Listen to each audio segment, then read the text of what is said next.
So I am here to share 6 ways that you can grow your clientele, even if you're afraid to branch out and try braiding, try hairstyling, leave your career. How do you build clientele as it pertains to hair? I can only speak about my experience and what worked for me.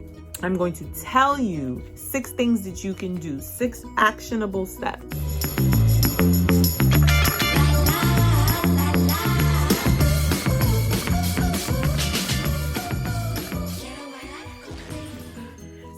Ways that I grew my clientele from scratch. I went from overlooked to overbooked. I mean, it's true. I'm an everyday person. I changed careers late. I didn't know where to start. I didn't want to post on social media. I barely wanted to put up my work. I know all those emotions. I know all of them.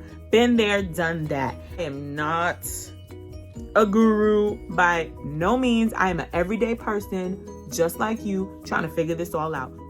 Tip numero uno, focus on your own work.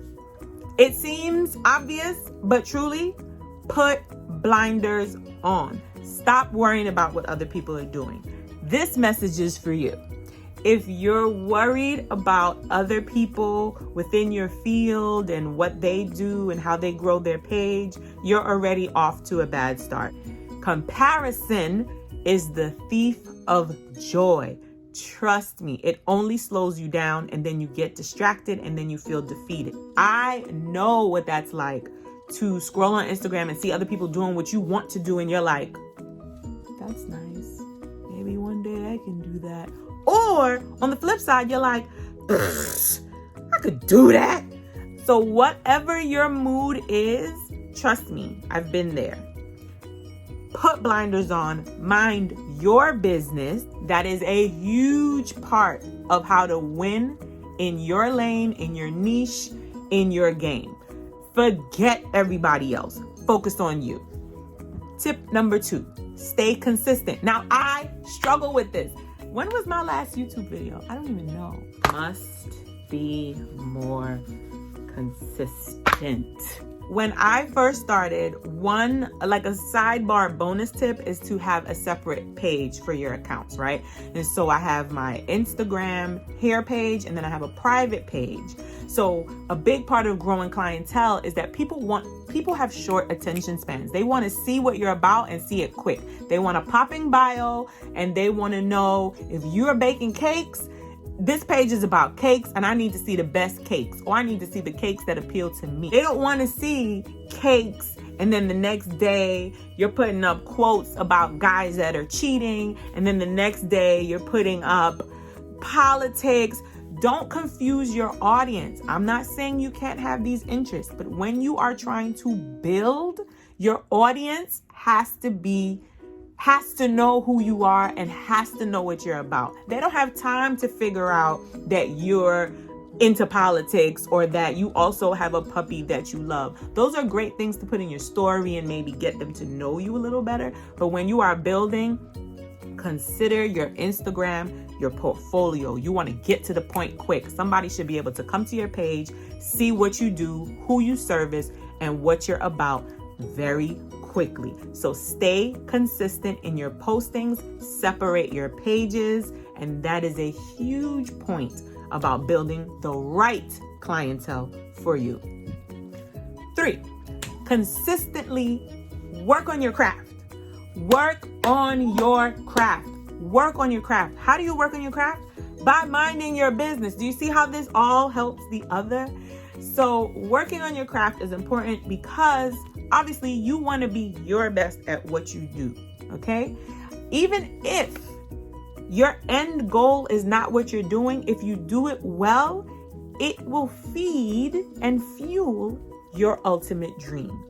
So if you are a braider, or if you, whatever, make cakes, if you write books, if you, I don't know, if you do whatever, do it consistently, work at your craft. Even if it's not your passion, work at the craft that you are presenting to the world so that you will get better, so that you can ultimately be better, A, or fund what you really, really want to do. So work at your craft, and then when you're done, work at your craft. 4, work with people who are genuinely excited for you and want to see you win. It is very important that no matter what your field is or what you're doing, or if you're a braider or a weaver or a colorist, that you find friends to support you that will hype you up and get you excited. My first braids did not look like what they look like now. Trust me. But what I did have was friends that believed in me. As I was telling them, I don't think I'm getting this, they were looking up information saying, no, look at this video. This girl does this. And so those little pieces of motivation and those moments where they said, Camilla, you got this, just do it like this. And they helped me become the type of braider that I am. It ultimately made me more confident in my work, and it motivated me to get better, which again plays back in work at your craft. So find 3 friends, 3 family members, 3 people that are going to be just as excited about what you're doing as you are. Even in the moments that you're insecure, that's where it matters the most. The next tip is to document this journey, right? Document it in pictures, document it in videos. I remember when I was in beauty school, I used to, after I had my clients, my little old ladies, whoever, I would say, could you come outside with me so I could take a picture? I didn't know what I was doing back then, but I knew that I had to have evidence, not only for promotion and to build clientele, but because this also let me refer back to something so that I can see how far I've come, or I can see how to do something different. Document your journey. Take pictures, even do voice notes, like must remember to add filter, or whatever it is that you're doing. Make some sort of documentation, write notes, put it in a journal, video. You build clientele by being consistent, documenting your work, and competing with yourself. In a nutshell, you versus you. Let's go. My last tip, I think I have one more. Okay, my second to last tip is to collab. Now, doing collaborations is hard because then you have to coordinate with people, blah, blah, blah. Everybody's on a different schedule. But collabing with someone who has similar interests or has a similar target audience is a great way to get leverage. I haven't really done this one, but it is a great tip to find new clients.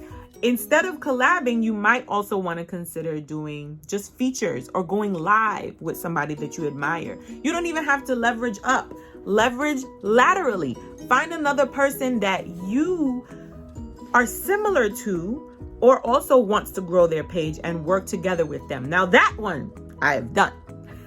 But this is a great way to find clients, to expose your brand, and to build your, not only your clientele, but your brand. Not everybody that follows somebody books that person. They just support them. So you never know that maybe one day that person might ask the person they follow, hey, do you know somebody that does ba ba ra ba?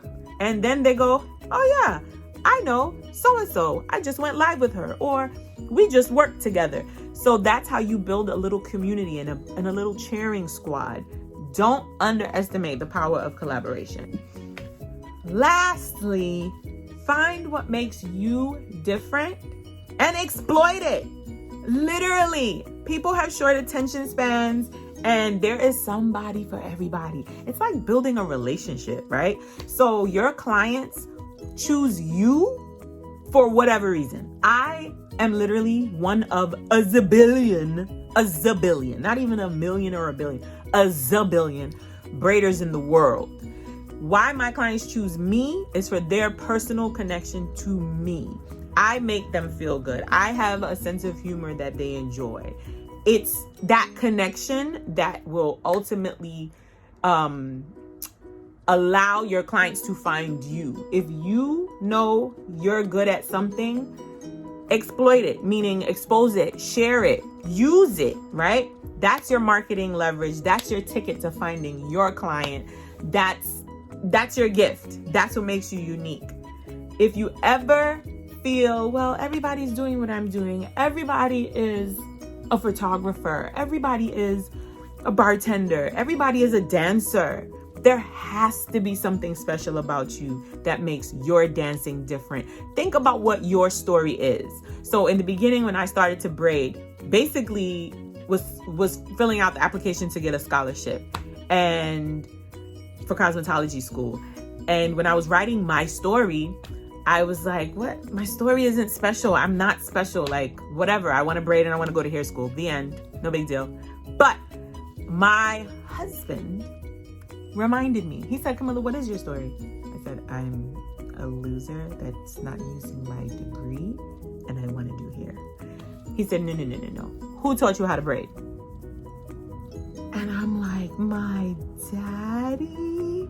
And in that moment, I understood that's not common. That little part of my story got so much attention from people. They were like, your dad taught you how to braid? You're 36 when you changed careers? Wait, so how old are you? Like, what? You know, like, those things were part of my story, and those things are what made me stand out. And those things alone drew people into me. So whatever your story is, listen, you'll be surprised what people connect to you about. If I say I'm a Scorpio, people are like, yeah, Scorpio sister. They will support me just because of that. When I tell people my family's from Trinidad, they're like, yes, Caribbean girl. I'm like, you know, and they will support me because of that. So find whatever it is that makes you unique, makes you special. Don't make it up. We all have stories and jobs that we may have done that contributed to who we are.